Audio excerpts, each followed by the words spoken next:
I need to achieve work-life balance. But anyone who's been on a balance beam or done some of like real balance work knows you're kind of always working.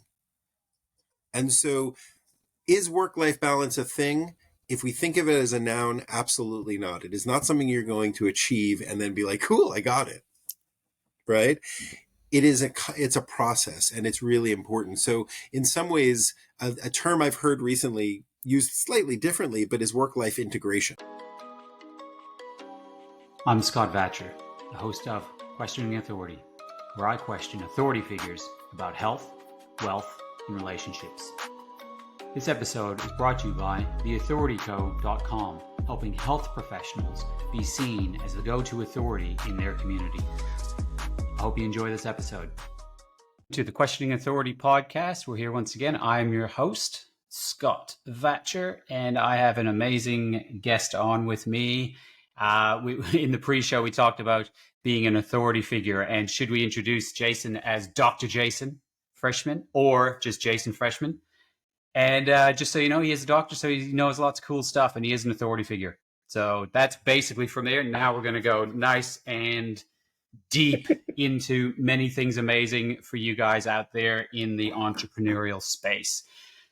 So, Jason, I'm going to start out by just having you introduce yourself a little bit. How is it that the world knows you as an authority? Well, I would say the biggest one is I am a narrative and adventure therapist where I focus on work with men and fathers. So those are my professional authorities right there. We're going to unpack that because most people probably heard that and said, "What?" Oh yeah. You mentioned that your therapy is quite out of the box. It's a little bit different than most people do. So I'm very excited to talk about that. Now, Jason's main work is with men and particularly with fathers through the website connectedfathers.net. So check that out.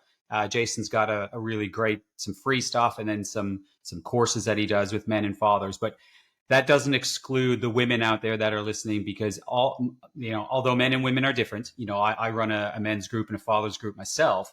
But I believe that we are much more alike than we are different. So a lot of what we're going to talk about today will apply to everybody, particularly in that entrepreneurial healthcare space. So let's get into it. Like in your bio, you mentioned this idea of hero's journey, and that the fact that you believe a hero's journey is actually a detrimental or damaging thing. Let's talk about that. Absolutely. So I like to say that it's damaging almost to get people to prick their ears up and pay more attention. What is truly, what I really believe is it's only half the story, right? When I ask people, with part of my training is to ask people about stories and to question taken for granted stories in our social environment.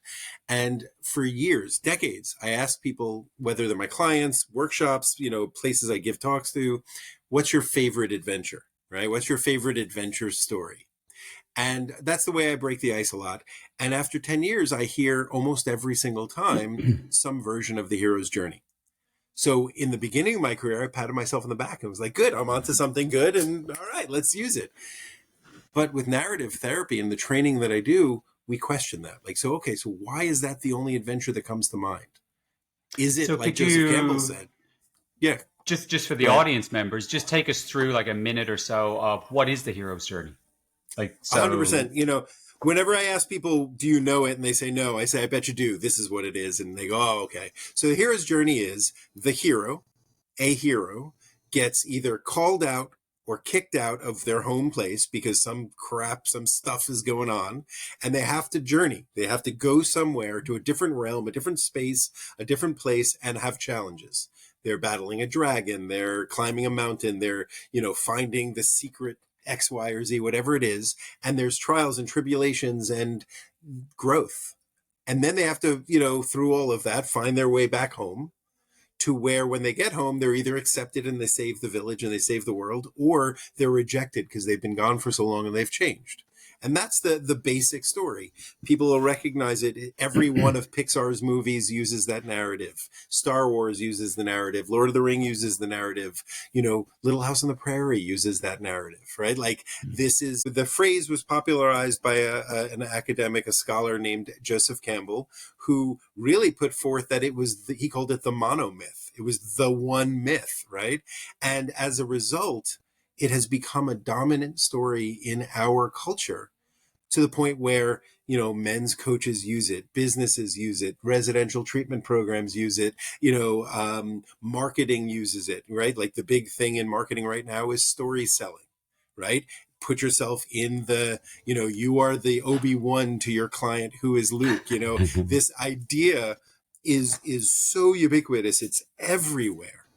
And because of that, anytime there is a story that is so dominant, it actually becomes oppressive to other stories. It actually becomes it overrules the potential that might happen in other stories. And so, again, I love the story. I studied it. I wrote my dissertation using that as a framework. And the first 10 years of my career, I used it as a way to design interventions. I love it. But if I think of it as only half the story, then what else is being overshadowed, right? Like, one way to look at it is that when the hero's off doing this, what about everybody else staying home? Are their lives just mundane and throwaway? Are they just whatever? Or do they have adventure and magic in their everyday lives as well? And the other piece is when the hero, let's say, is in the middle of the challenge and has the dragon stepping on their head, what often happens? A 3-minute montage to their earlier life, where they realize what's important, what's valuable, and all of those stories of what came to be, why it's valuable, why it's meaningful, all of that. Those are important stories that maybe we get a montage about, maybe we get a flashback about, cleaning the dishes or weeding the garden or changing a diaper. They don't make blockbuster films, but they are the foundation that all heroes walk on. And if we don't tell those stories, we aren't able to build the foundation for connections and partnerships and things that strengthen us when we're on the hero's journey. So we need to so it's not that the story itself is damaging, but the fact that we only get half the story, that is really damaging, particularly for men. So let me see if I get this correct, because what came to my mind as you went through that was this idea of social media, and that we get everyone's highlight reels. And so it can really, that's why social media is so damaging as far as depression and suicide and all these things, because we look at the highlight reels of people's lives and we think that is their whole life, when in reality that is literally the highlight reel. If it's up there, then it's probably not the mundane side of life, which in reality, if we can't find the magic in the mundane, we're probably going to be depressed, because that's most of life. There are highlight reels that are amazing, but if we can't find the magic in the day-to-day, in the washing the dishes or the whatever the case might be, that's where some real problems can start to occur. Is that sort 100%. Of what you're talking about? Yeah. 100%. Yeah. Most of the photos on social media, if you panned out, you'd see the mess, right? And the mess is where the magic is, right? Did you say in the pre-show how messy your desk was? We just can't see it? Oh, my desk, the rest of this room. Before we started, I took the pile of things that were here and moved them, right? But the mess is where the magic is. That's where the treasures are found. And our culture we have been so bullied in our culture that if it isn't epic or legendary or beautiful, then it's not worth it. And so when we're uncomfortable, when we've experienced discomfort, when things are hard, what do? Right? We swipe, or we drink, or we watch, or we zone out, or we as a culture have so pushed away from discomfort because that's bad. Right? It's this. Mm-hmm. And so really in many ways, the idea of diving into the discomfort, it's so I joke, can I swear in here? Is that all right? I got to ask 100%. Real quick. Okay. It's encouraged. cleaning the toilet is always going to be a shitty job.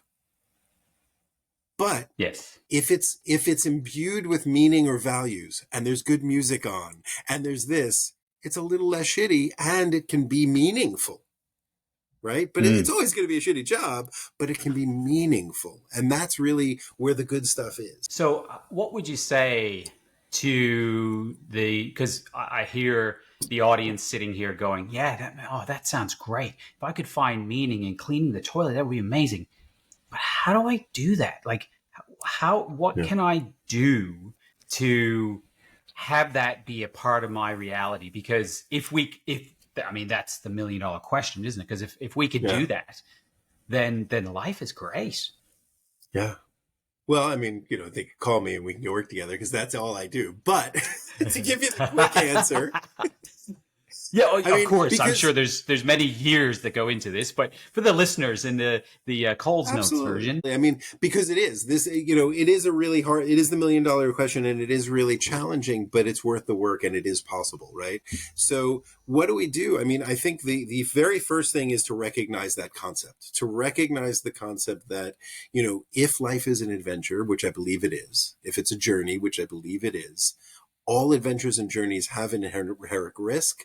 They have inherent muck. They have hardships and challenges. And so if we can first accept that, and then second, recognize and identify it, right? Attend to it. So if I go, oh, this is one of those times, right? Then I can say, all right, let me take a moment. Let me identify what are the values that I'm expressing here.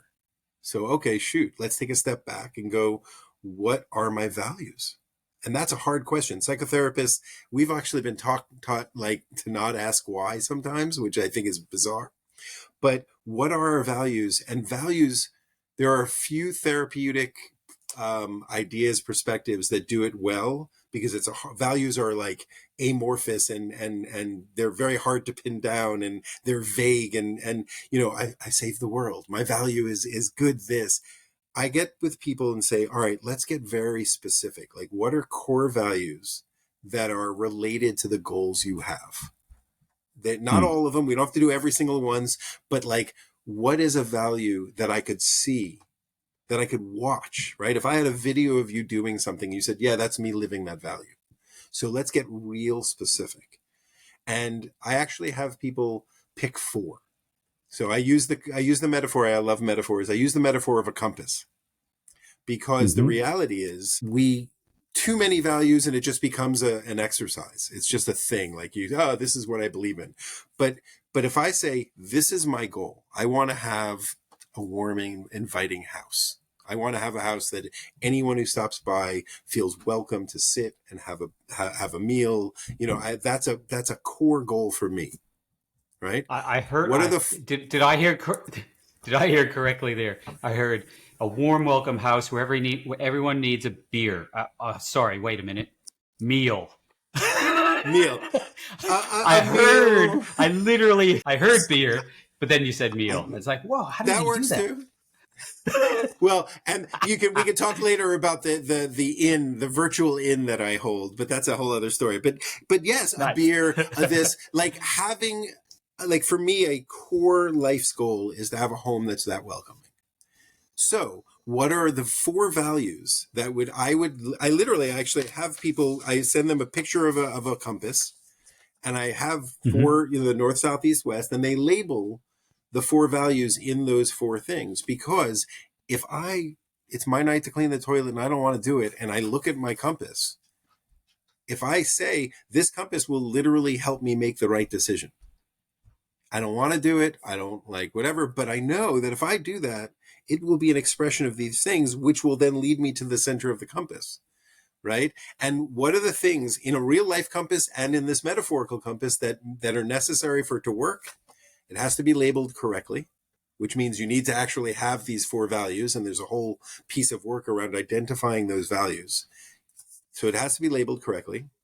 You have to know how, and if north is labeled west, you're kind of screwed, right? So it's got to be done well. You have to know how to use the compass, right? Lots of people play with compasses, but to actually use a map and compass correctly is a skill.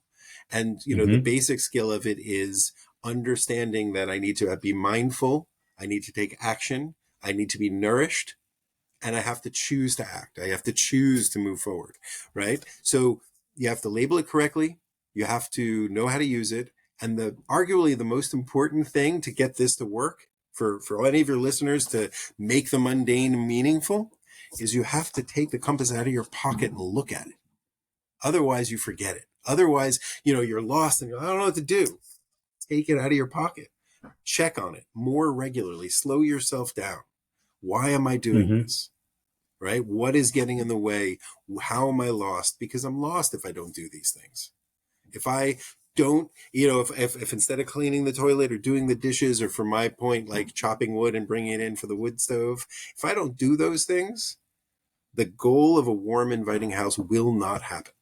And then I'm discomfortable, and then I'm uncomfortable. I experience this discomfort, and I decide, I'll just watch a movie tonight. I'll have more beers than I should. Any number of, I'll snap at my kids. I'll do those things.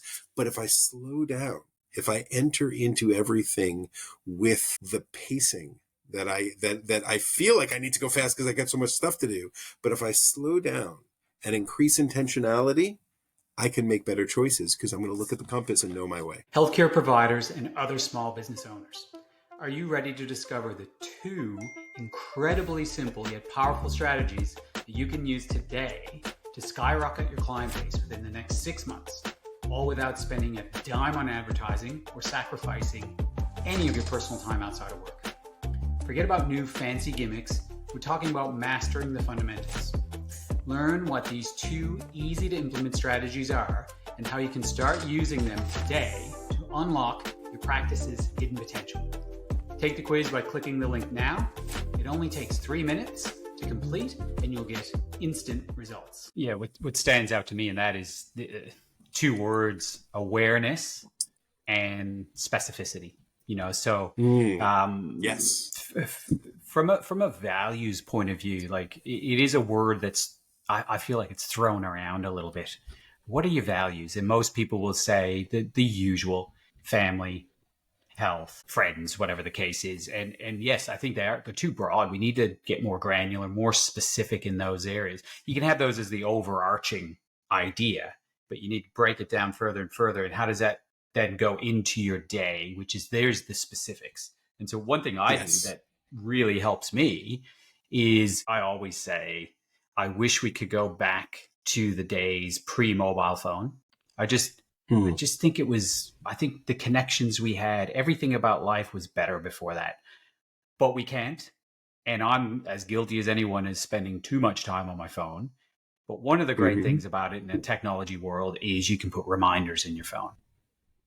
Right. Yes. And so from pick up the compass and be aware of it on a regular basis. I have numerous reminders in my phone around all kinds of different things when it comes to, I guess, the big picture of the values, but what do I need to see on that daily basis to steer me in that right direction, to keep the guardrails on, to point me in that direction of where do I want to go in life. So that would be potentially something that people can try, is get some reminders in your phone on that regular basis. Just repeat daily or 3 times a day or whatever the case is.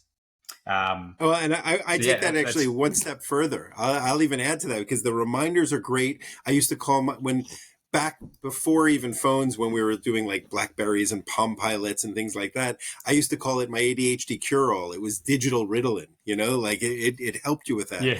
But to take it even one step further, the clients that I work with around this, and you're right, a lot of men and fathers, but actually I do work with business owners and entrepreneurs around like how to take this model to develop that even more so. But actually I say, in the beginning, when you're first playing with this compass, take the piece of paper and tape it to the front. Make it the size of your phone and tape it to the front of the phone. Because if you have to look at it to get to that stupid thing, you're going to look at it much more often than you think. Right. Awesome. So for the first couple of weeks, tape it to the front of your phone, use a sticky note. It's annoying. It's obnoxious. It falls off. But I promise you're going to look at it much more often. You're going to notice it.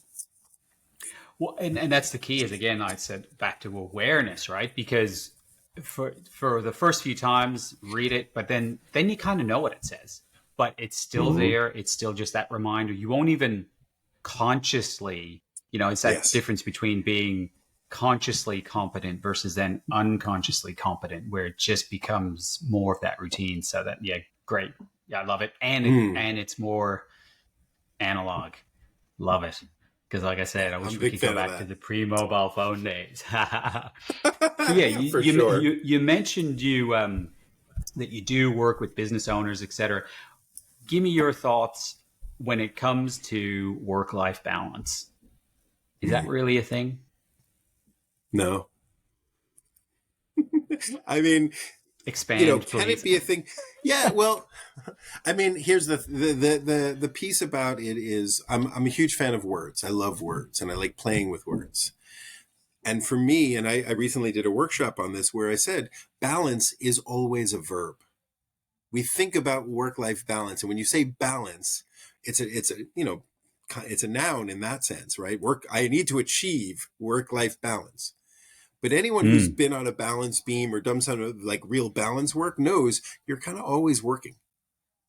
And so is work-life balance a thing? If we think of it as a noun, absolutely not. It is not something you're going to achieve and then be like, cool, I got it. Right?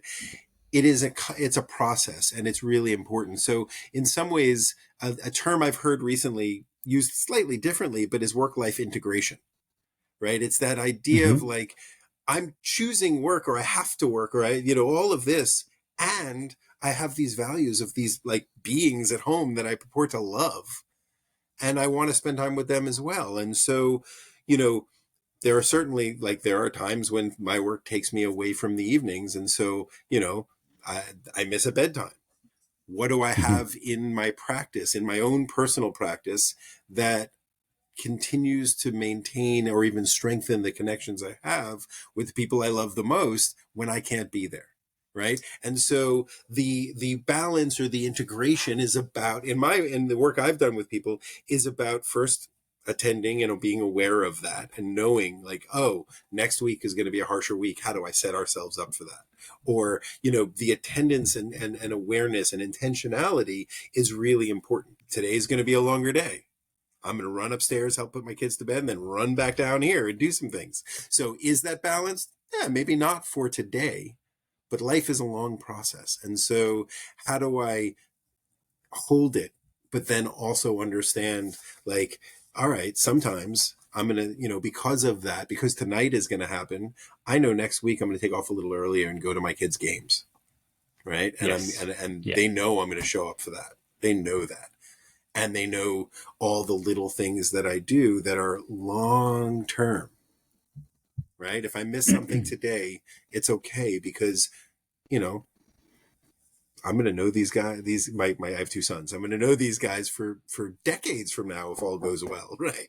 And so we have a lot of space for this, Yeah, like the so it's a idea of long journey. calling it a verb versus a noun, because being in the healthcare space, that's what I say to everyone. I say, listen, health is not something you can fix. It's not an achievement. It is a Yes. constant, never-ending process. If you brush your teeth, I use this with my clients all the time. If you brush your teeth, 20 times today, floss them 10 times, and they are the cleanest they have ever been, what have you got to do tomorrow? Yeah. You got to clean them Brush your again. teeth. It's just, you just got to brush your teeth. It's just part of the process. So I like that idea. And I like the idea of looking at it as short sprints. And so Mm-hmm. sometimes work will take over for a short sprint, whether that be a day or a week or whatever the case might be, or potentially even longer if you're like in the very beginning phases of a new Yeah. process at work or something. And then, but you making sure that the big picture is that it is balanced out. Big Yeah. one. So And that you're communicating that it in your awareness. You're it, communicating the awareness. the awareness of it, yes. And it's easy for entrepreneurs to fall into that trap of there's always something, right? It's very different than being an employee where you come and you go for the most part. Most employees will, when they leave, whereas entrepreneurs never truly turn off. And so it's definitely about creating that balance. And one part of, I think, doing that is having a passion outside of work. Now, you've got one, don't you? Now, it kind of was your work you mentioned a while ago, but tell me about cooking. How does that create some work-life balance for you? Well, and it's interesting. I have a strange ability to be able to connect lots of different disparate things. And so I have certainly made cooking part of the work I do with men and fathers and balance and work and entrepreneurs. But it's also, for me, it's a way I nourish myself. It's a way I nourish loved ones. It's a way that I get to zone out and meditate. So I've been cooking both professionally and personally since my early 20s. I've cooked in restaurants. I've had food businesses. The style of cooking, and what I actually love more than anything is teaching. I do a lot of cooking classes locally, or at least I used to, and very small catering gigs that are also partial classes. But the idea is that the style of cooking is I call gourmet peasant food.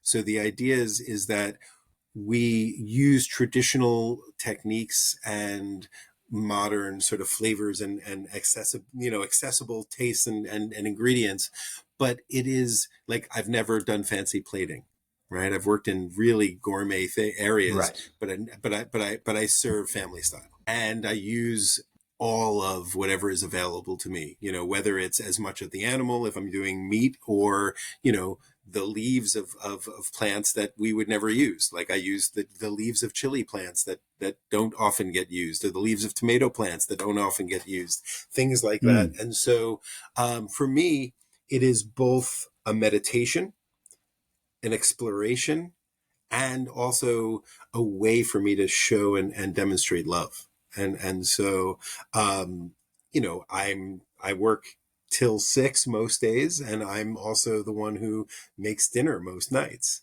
because I love it, and I'm faster at it than my wife, and it involves my kids, they're aware of it. And the other piece about it that I happen to love is we have a lot of friends who have dietary restrictions for health or philosophy or whatever, and I believe that no one should feel wanting when it comes to food.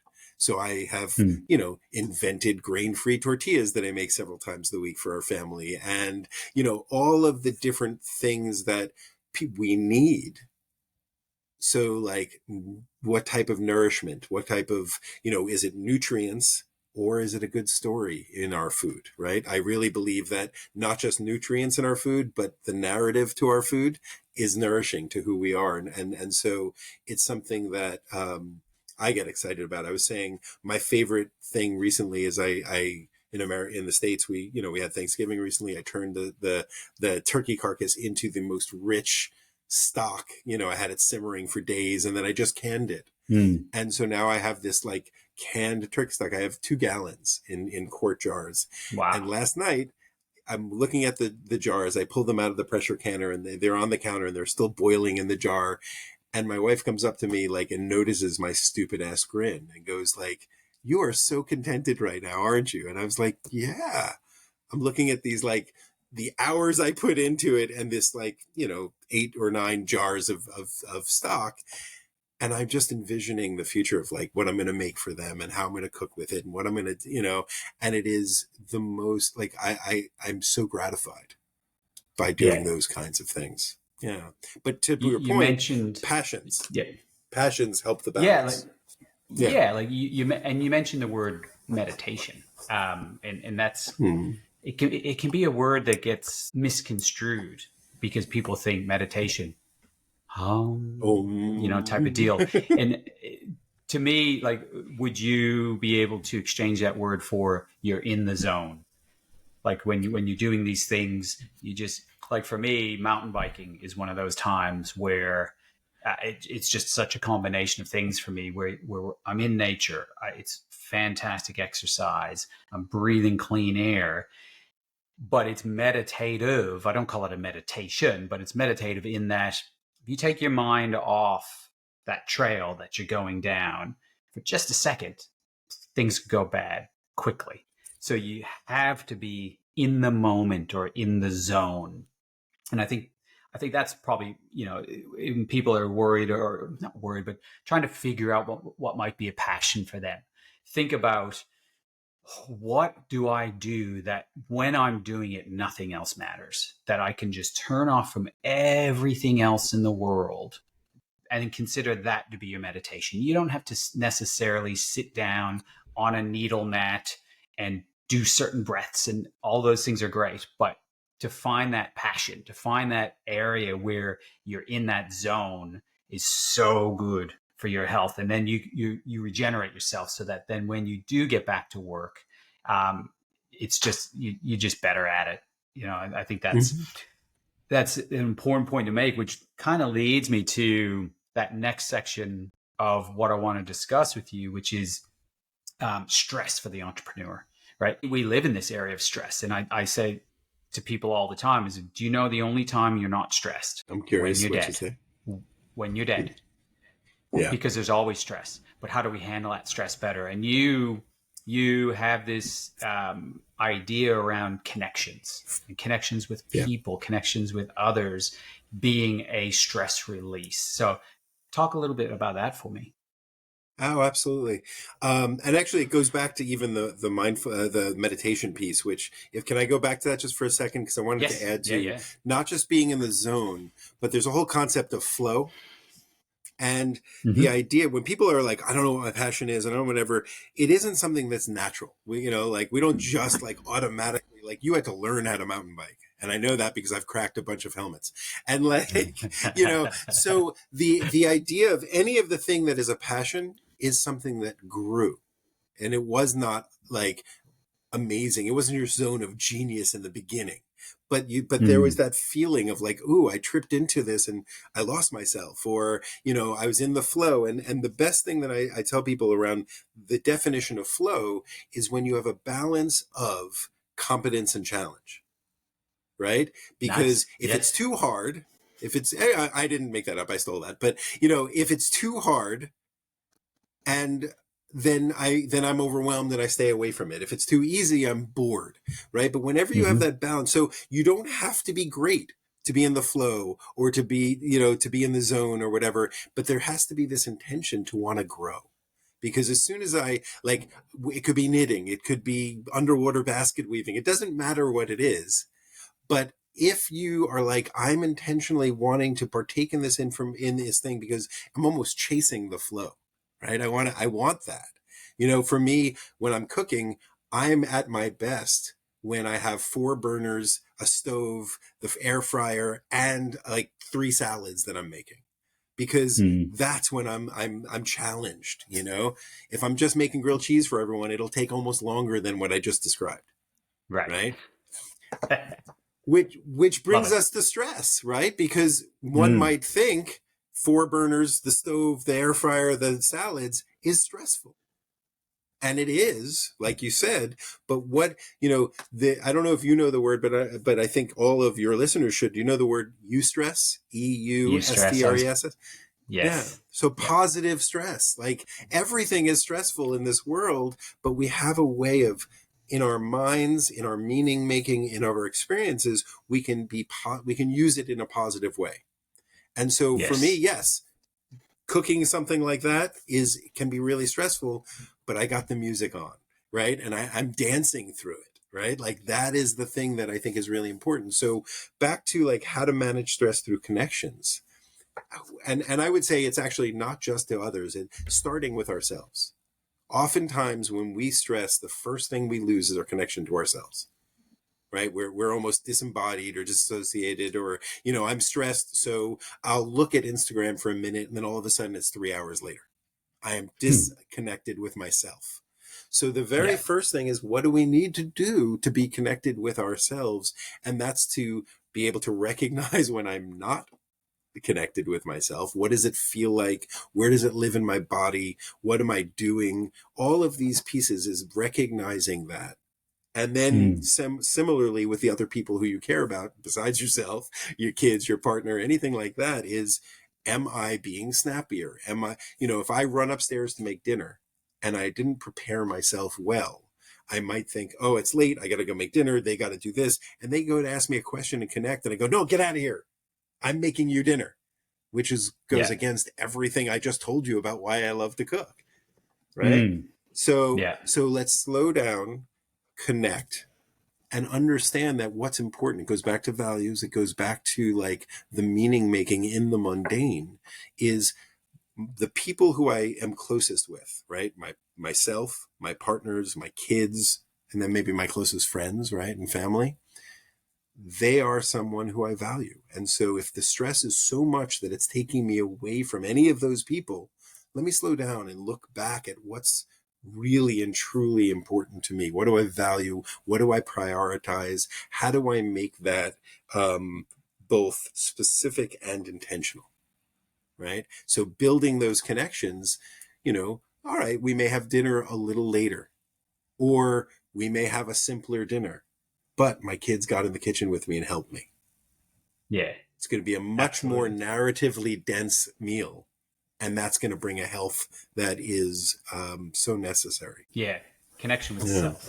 I thought you were going to go more down that with other people, but it absolutely makes sense. I have an idea. I'm a serial non-book author finisher. So I got many. And one of the titles was Your First Love. And it was going to be your first love is for yourself. So I very fully agree with that. I actually haven't thought about that as a book for a long time. It's in my notes. There's little bits and pieces. Maybe 1 year or decade, I'll get that one out too. Awesome. So tell me how people can connect with you. I've mentioned your website, connectedfathers.net. Tell me a little bit about what's on there. And you have a fantastic PDF as a free giveaway for, you said it's been amazing for fathers. I can only assume that although there may be some very specific father-kid relationships, that if mothers read it, it would probably make a lot of sense for them as well. Is that correct? 100%. Yeah, absolutely. And the entrepreneurs in your audience will hear this. Fathers is something I'm passionate about for a lot of reasons, but it's also a niche I chose. And so the work that I do has been tested over decades in my therapy office, where I worked with everyone. I worked with people of all ages and different genders and different, all different ways.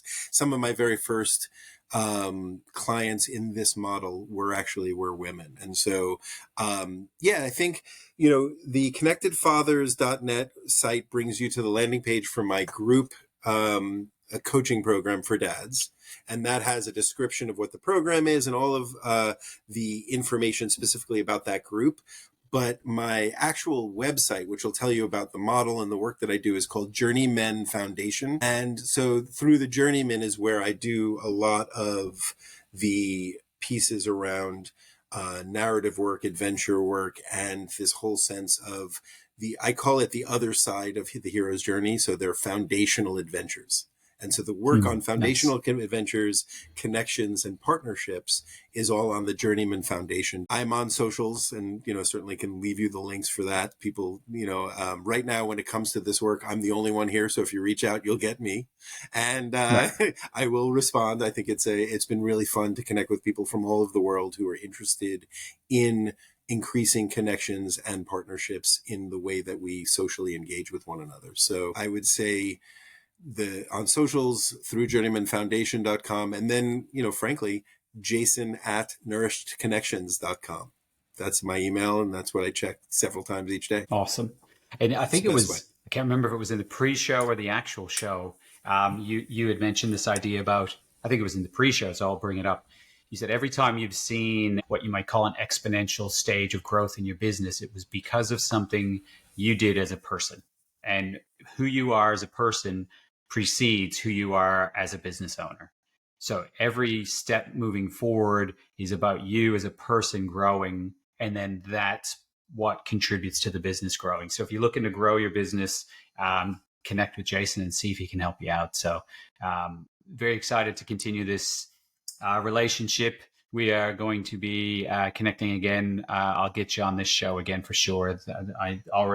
We didn't get into a few things I wanted to, but our time is getting close. So we'll wrap it up with this episode, but I'll get you back. So thank you so much for coming on, Jason. All your connections and things will be in the show notes for everyone to connect with you. And thank you so much. Absolutely. Scott, this has been great. I'd love to continue the conversation. Thank you. Thanks for listening to this episode of Questioning Authority. I hope you enjoyed the show. Stay tuned for the next one coming out soon. This episode has been brought to you by The Authority Co., helping service providers increase authority and revenue. Check out theauthorityco.com for more info.